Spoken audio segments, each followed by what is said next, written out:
ఎవరికి వ్యతిరేకం కాదు, ఒక జాతి ఆకాంక్షలకు ప్రతిరూపం మాత్రమే. అదేవిధంగా మిత్రులారా, తెలంగాణ రాష్ట్ర ఆర్థిక పునరుజ్జీవనం మేము అధికారం చేపట్టే నాటికి రాష్ట్ర ఆర్థిక వ్యవస్థ పూర్తిగా విధ్వంసమైంది. 7 లక్షల కోట్ల రూపాయల అప్పుల ఊబిలో తెలంగాణ కూరుకుపోయింది. శాసనసభలో శ్వేతపత్రము పెట్టి వాస్తవాలు ప్రజల ముందు ఉంచాం. రాష్ట్ర సంపద పెంచి పేదలకు పంచడానికి ఆర్థిక పునరుజ్జీవనం జరగాల్సిన అవసరం ఉందని మా ప్రభుత్వం గుర్తించింది. మా ప్రభుత్వం ఆ దిశగా ప్రయత్నం చేస్తుంది. కఠినమైన ఆర్థిక క్రమశిక్షణ పాటిస్తూనే సంక్షేమం అభివృద్ధిలో రాజీ పడటం లేదు. ప్రభుత్వ ఉద్యోగులు పెన్షన్లకు 1వ తారీఖునే వేతనాలు ఇవ్వడం జరుగుతుంది. అదేవిధంగా మిత్రులారా, గ్రీన్ తెలంగాణ 2050 స్వల్పకాలిక ఆలోచనలు కాదు, దీర్ఘకాలిక ప్రణాళికలతో భవిష్యత్తుకు పునాదులు వేస్తున్నాం. మొత్తం తెలంగాణకు గ్రీన్ తెలంగాణ 2050 మాస్టర్ ప్లాన్ తయారు చేస్తున్నాం. రాష్ట్రాన్ని 3 జోన్లుగా విభజిస్తున్నాం. హైదరాబాద్ ఔటర్ రింగ్ రోడ్డు పరిధిలో ఉన్న ప్రాంతాన్ని అర్బన్ తెలంగాణగా, ఔటర్ రింగ్ రోడ్డు నుంచి రీజనల్ రింగ్ రోడ్డు మధ్య ప్రాంతాన్ని సబర్బన్ తెలంగాణగా, రీజనల్ రింగ్ రోడ్డు నుండి తెలంగాణ సరిహద్దుల వరకు ఉన్నది గ్రామీణ తెలంగాణగా నిర్ధారించాం. ఈ 3 జోన్లలో ఎక్కడ ఎలాంటి అభివృద్ధి జరగాలి, ఎక్కడ ఏ రకమైన మౌలిక సదుపాయాల కల్పన జరగాలన్నది ఈ మెగా ప్రణాళికలో విస్పష్టంగా తొందరలోనే ప్రకటిస్తాం. హైదరాబాదు నగరానికి ఒకనాడు తలమానికం మూసీ నది. ఈనాడు మూసీ ఒక మురికి కూపంగా తయారవుతే దానిని సుందరీకరించి, మూసీ సుందరీకరణ ద్వారా ఈ హైదరాబాదు నగరాన్ని ప్రపంచ చిత్రపటంలోనే ఒక విశ్వ నగరంగా మార్చడానికి ఈనాడు మా ప్రభుత్వం కార్యాచరణను చేపడుతుంది. మూసీ సుందరీకరణ పథకం ద్వారా పరివాహక ప్రాంతాన్ని ఉపాధి కల్పన జోన్గా తీర్చిదిద్దబోతున్నాం. ఈ పథకానికి ఇప్పటికే 1000 కోట్ల రూపాయలు కేటాయించాం. హైదరాబాద్ బ్రాండ్ ఇమేజ్ని ఈ పథకం మరో స్థాయికి తీసుకెళ్తుందనడంలో సందేహం లేదు. పర్యాటకం, ఆర్థికం, పర్యావరణం ఈ 3 కోణాలు ఇందులో ఉన్నాయి. ఎగువన ఉన్న ఉమ్మడి రంగారెడ్డి, దిగువన ఉన్న ఉమ్మడి నల్గొండ జిల్లాలో సాగునీటి వనరుగా కూడా మూసీ ఉపయోగపడుతుంది. ప్రజల అవసరాలకు తగ్గట్టు మెట్రో విస్తరణ ప్రణాళికలను ప్రకటించాం. రీజనల్ రింగ్ రోడ్డు త్వరితగతిన పూర్తికి ప్రయత్నిస్తాం. తక్కువ ఖర్చుతో ఎక్కువ నీరు ఇవ్వగలిగే సాగునీటి ప్రాజెక్టులకు తొలి ప్రాధాన్యత ఇవ్వడం జరుగుతుంది.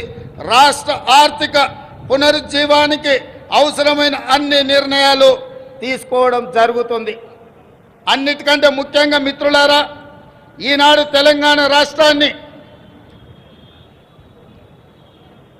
ముఖ్యంగా ఆనాడు ఉద్యమంలో ఉవ్వెత్తున పాల్గొన్న తెలంగాణ యువత ప్రభుత్వాల నిర్లక్ష్యం వల్ల ఈనాడు డ్రగ్స్ మహమ్మారి వైపు, గంజాయి వైపు మళ్ళీ ఈరోజు తెలంగాణ సమాజాన్ని నిర్వీర్యం చేసే కుట్ర జరుగుతుంది. అందుకే తెలంగాణలో డ్రగ్స్ అన్న మాట వినిపించడానికి వీలు లేదని మేము సంకల్పించాం. డ్రగ్స్, గంజాయి విషయంలో ప్రభుత్వం అత్యంత కఠినంగా వ్యవహరిస్తుంది. టీ-న్యాప్కి పూర్తి సహకారం, స్వేచ్ఛను ఇస్తున్నాం. అవసరమైన నిధులు ఇస్తున్నాం. డ్రగ్స్ విషయంలో ఎంతటి వారు ఉన్నా వదిలే సమస్య లేదు. ఈ విషయంలో వ్యక్తిగతంగా నేను చాలా పట్టుదలతో ఉన్నాను. మన భవిష్యత్తు, యువత భవిష్యత్తుకు సంబంధించిన ఈ అంశం అందుకే ఉక్కు పాదంతో అణిచివేయాలని మా ప్రభుత్వం సంకల్పించింది. డ్రగ్స్ ఫ్రీ తెలంగాణ ప్రభుత్వ పరంగానే కాదు, వ్యక్తిగతంగా నేను ఎంతో ప్రాధాన్యతను ఇస్తున్నాను. అదేవిధంగా మిత్రులారా, ప్రజాపాలన ప్రజల వద్దకు చేర్చాలన్నది మా ఆలోచన. ఇందిరమ్మ గ్రామ సభల ద్వారా 2023 డిసెంబర్ 28 నుండి 2024 జనవరి 6 వరకు అభయహస్తం గ్యారంటీలను అమలుకు దరఖాస్తులను స్వీకరించాం. మహాలక్ష్మి, ఇందిరమ్మ ఇండ్లు, గృహజ్యోతి, చేయుత, రైతు భరోసా పథకాల కోసం 1,28,00,000 మంది దరఖాస్తులు పెట్టుకోవడం జరిగింది. ఇందులో డూప్లికేట్ దరఖాస్తులు మినహాయించగా 1,09,000 దరఖాస్తులు మిగిలాయి.